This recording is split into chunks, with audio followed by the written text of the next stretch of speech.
Nona Sulung, Anda akhirnya kembali. Di halaman, Penatua Yu mondar-mandir dengan cemas, tetapi setelah tiba-tiba melihat Guru Woyun yang mendekat, dia akhirnya bisa bersantai. Nona Sulung, ini. Tiba-tiba, dia melihat wanita yang menarik perhatiannya, mengikuti di belakang Guru Woyun, dan tanpa sadar membeku. Guru Woyun melirik wanita di belakangnya. Dia adalah dokter hantu, dia akan menjadi bawahanku mulai sekarang. Apa? Mata Penatua Yu melebar karena terkejut. Apa yang dikatakan Nona Sulung? Dia telah menerima dokter hantu sebagai bawahannya. Semua orang di daratan tahu betapa eksentriknya dokter hantu itu. Dia selalu bebas dan sendirian. Saat itu, bahkan ketika Sekte Pemurnian Senjata telah mengiriminya undangan, dia telah menolaknya. Namun, tidak peduli seberapa arogan Sekte Pemurnian Senjata, mereka tidak berani memaksa dokter hantu. Anda bisa melihat status yang dimiliki dokter hantu di daratan ini. Pelayan keluarga Dongfang. Mata dokter hantu menyapu tubuh Penatua Yu, lalu dia melengkungkan bibirnya dengan ketidaksetujuan. Namun sepertinya Anda tidak memiliki posisi yang sangat baik di keluarga Dongfang. Jika tidak, Anda tidak akan dikirim ke tempat ini. Wei Yi. Guru Woyun mengerutkan kening, dan langsung memanggil dokter hantu dengan namanya, dan berkata, Penatua Yu adalah salah satu penatua di keluarga Dongfang, dan dia banyak membantuku, kamu tidak bisa untuk tidak menghormatinya. Melihat Guru Woyun membelanya, Penatua Yu tergerak hatinya, Tuan Muda tidak memilih orang yang salah. Namun yang mengejutkan Penatua Yu adalah, bahwa dokter hantu tidak marah sama sekali karena teguran Guru Woyun.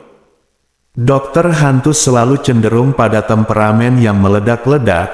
Bagaimana dia akan membiarkan masalah dicaci di depan orang lain berlalu tanpa pembalasan? Penatua Yu, kemana Xiao Ye pergi? Guru Woyun mengangkat alisnya. Biasanya, ketika dia kembali ke rumah, Qianbei Ye akan menjadi salah satu yang pertama muncul di depan matanya. Namun, kali ini dia tidak bisa melihat bayangan sosoknya dimanapun. Nona Sulung, pemindahan rumah leluhur Liu sudah selesai. Tuan Qianbei pergi untuk membantu Nona Sulung membersihkan kamar. Jadi dia saat ini tidak berada di balai 100 ramuan. Guru Woyun mengelus dagunya dengan ringan, dan kemudian tersenyum. Karena itu masalahnya, aku akan pindah malam ini. Akan bagus untuk membuat Sekte Iblis menetap juga. Wei Yi, ikuti aku. Ya Tuan Yuner. Dokter hantu tersenyum seperti rubah. Matanya yang memesona penuh dengan kenakalan, dan nada suaranya sangat menggoda. Mata Penatua Yu melebar karena terkejut. Dia tidak salah dengarkan, dokter hantu memanggil Nona Sulung Tuan. Tanpa menunggu Penatua Yu bereaksi, kedua sosok itu menghilang dari pandangannya. Orang-orang dari Sekte Iblis sudah menunggu Guru Woyun di rumah leluhur, namun ketika Guru Woyun muncul dengan Wei Yi mengikuti di belakangnya, semua orang merasa tulang mereka berubah menjadi bubur. Meskipun usia dokter hantu sudah mendekati 30, setelah menggunakan pil peremajaan kecantikan, dia tampak seperti berusia awal 20-an. Setiap ekspresinya membuatnya tampak seperti roh rubah, sikapnya yang menggoda terlalu memikat. Namun, setelah mendengar bahwa wanita cantik ini adalah dokter hantu yang sangat terkenal, mereka tidak bisa lagi tetap tenang. Sepertinya tuan mereka memiliki kemampuan yang hebat, bahkan dokter hantu yang tidak dapat ditaklukkan oleh siapapun, telah dibawa ke bawah sayapnya. Apakah mereka masih perlu khawatir tentang kurangnya ahli sekte iblis?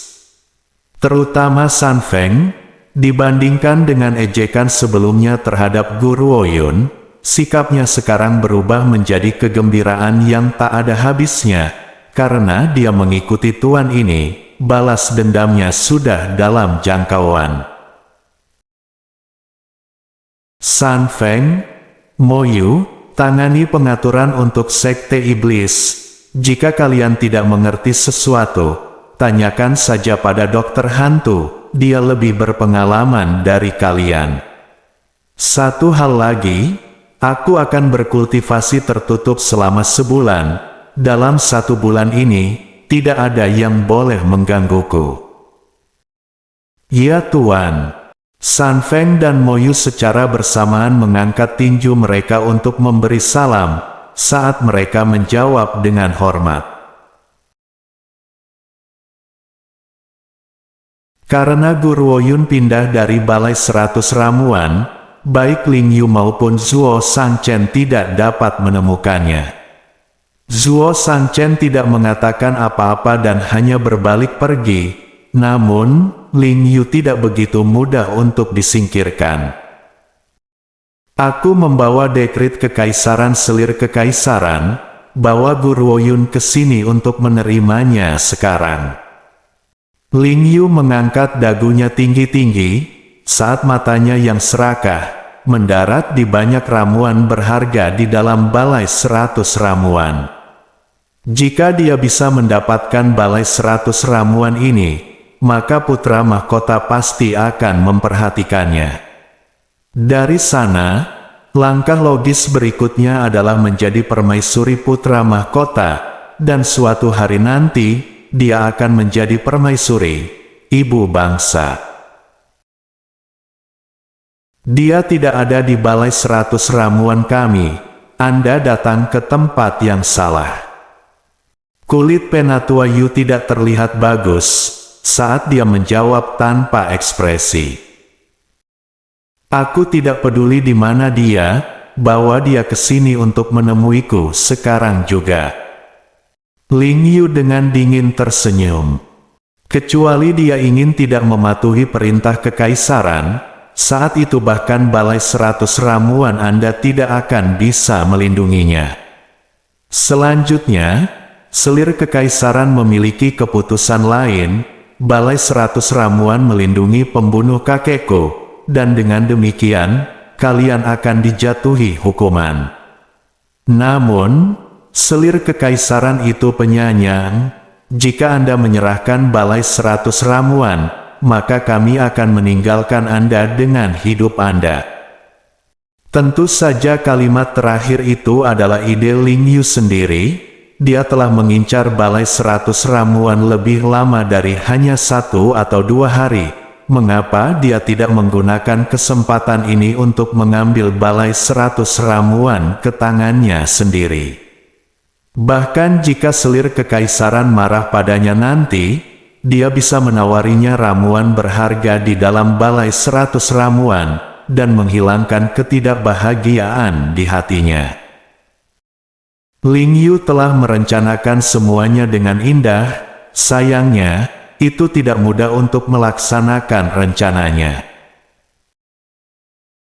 Penatua Yu mencibir. Gadis, di usiamu yang begitu muda, kamu memiliki nada yang sangat liar.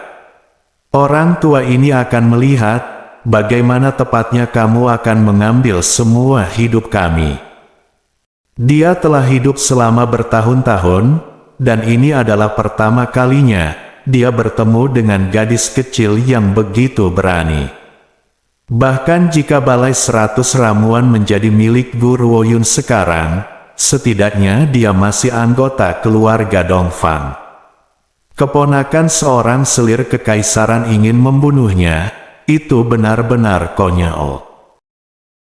Kamu orang tua kolot, kamu hanya seorang pedagang kecil, namun kamu berani menentang kekuasaan kekaisaran. Bibiku adalah selir kekaisaran, kenapa dia takut pada pedagang kecil sepertimu? Aku menyarankanmu untuk menyerahkan Balai 100 Ramuan, atau kamu tidak akan dapat terus tinggal di negara Azure Dragon.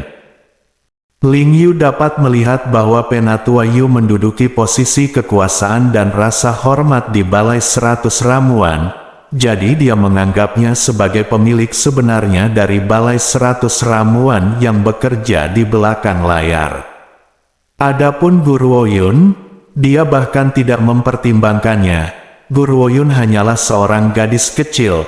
Dia bahkan belum lahir ketika Balai 100 Ramuan telah dibangun.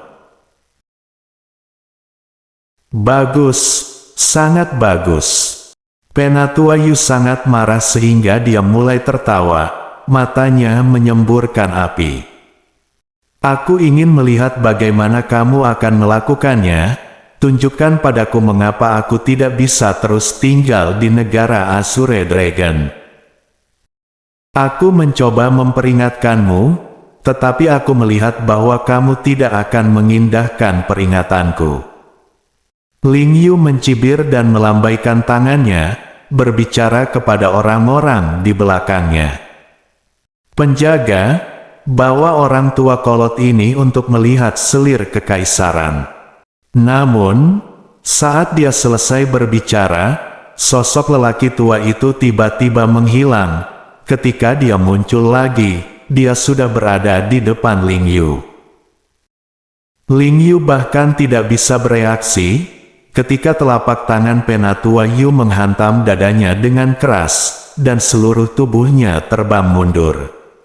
Setelah itu, nada yang dipenuhi dengan niat membunuh tiba-tiba bergema di telinga semua orang. Pergi dari hadapanku. Pria tua itu melepaskan lengan panjangnya dengan jentikan pergelangan tangannya, wajahnya yang tua penuh dengan embun beku. Ling Yu mengeluarkan 2 teguk darah segar, dan sambil menggertakkan giginya, dia meludahkan kata demi kata padanya. Dasar orang tua kolot, tunggu saja, aku tidak akan melepaskanmu. Karena itu, dia buru-buru berdiri, pergi dengan ekornya di antara kedua kakinya ke arah dia awalnya berasal.